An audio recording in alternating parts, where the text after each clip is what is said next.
कहानी की शुरुआत होती है आर्ज नाम के एक आदमी से जिसकी आंख खुली एक बहुत ही महंगी गाड़ी में। वह चौंक गया कि अब यह किसकी गाड़ी है। उसने गाड़ी के मैप्स में होम बटन पे क्लिक किया तो वो टेस्ला गाड़ी उसे खुद ब खुद एक आलीशान घर तक ले गई। वहां उसे जेफ नाम का एक आदमी मिला जिसने बताया कि सर मैं आपका असिस्टेंट हूँ। ये सुनते ही आर्ज ने चौंक कर पूछा कि ये किसका घर है, जिस पर जेफ ने जवाब दिया कि आपका ही तो है सर। क्या हुआ? फिर भी आर्च को विश्वास नहीं हुआ, तो उसने ऊपर जाकर देखा कि यह सब हो क्या रहा है। वहां उसने अपनी ऐसी तस्वीरें देखी जो उसने कभी खिंचवाई ही नहीं थी। तभी वहां अचानक से गैब्रियल नाम का एक फरिश्ता प्रकट हो गया। गैब्रियल ने उसे बताया कि मैंने तुम्हारी जिंदगी जेफ से बदल दी है। दरअसल आर्च इतना चौंका इसलिए हुआ था क्योंकि असल जिंदगी में वो जेफ का असिस्टेंट था।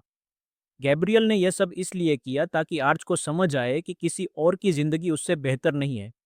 सबकी अपनी मुश्किलें हैं और उसे पूरा यकीन था कि आज एक हफ्ते के अंदर अपनी पुरानी जिंदगी में वापस जाना चाहेगा। लेकिन वह तो इस आलीशान जिंदगी से बहुत खुश है। वो आराम से ऐश करने लगा। फिर उसने पूल में लेटकर आराम से गैब्रियल को याद दिलाया कि तुझे याद भी है मेरी जिंदगी कैसी थी। यही सब छोड़कर वहां वापस जाऊंगा मैं। इसके बाद हमें आर्च की पुरानी जिंदगी दिखाई जाती है। वह गाड़ी चलाते हुए फोन पर टेक्सटिंग कर रहा था। इस वक्त गैब्रियल उसके पीछे ही बैठा है।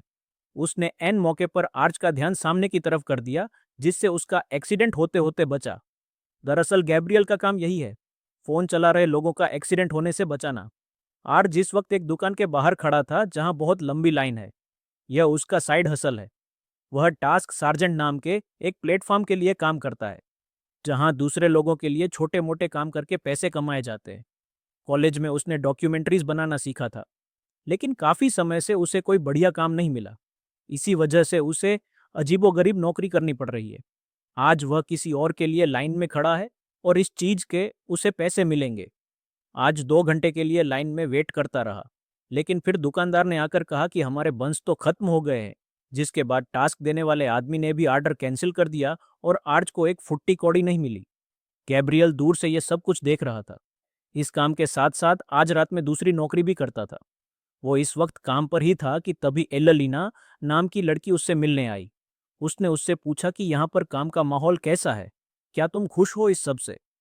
एलिना दरअसल वर्कर्स की यूनियन बनाना चाहती थी ताकि कुछ तो बदलाव आए, पर आज ने कहा कि कुछ नहीं बदलने वाला।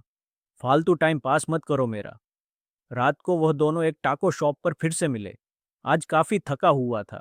उसकी नींद भी पूरी नहीं हो रही थी। उन दोनों की आपस में अच्छी बातचीत हुई। 2 पल हंस खेल लिए। इस वक्त भी गैब्रियल दूर से उन दोनों को देख रहा था। काम के बाद आज अपनी गाड़ी में ही जाकर लेट गया, क्योंकि वह गाड़ी में ही सोता था। उसके पास एक मोटेल तक के पैसे नहीं थे।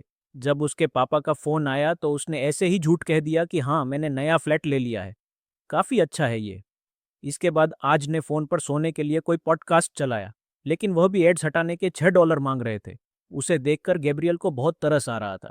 अगले दिन हम गैब्रियल को फरिश्तों की एक मीटिंग में देखते हैं। सभी फरिश्तों का अलग अलग काम है। एजरियल एक ऐसा फरिश्ता है जो लोगों की मदद करता है अपनी जिंदगी सुधारने में। ऐसे लोग जो जिंदगी से हताश हो चुके हैं, वह उन्हें रोशनी दिखाता है, जीने का मकसद देता है। गैब्रियल ध्यान से उसकी बातें सुनता रहा। उसका भी मन था कि मैं कोई बढ़िया काम करूं। उसने अपनी मैनेजर मार्च से बात की कि मैं एक भटकी हुई आत्मा को बचाना चाहता हूं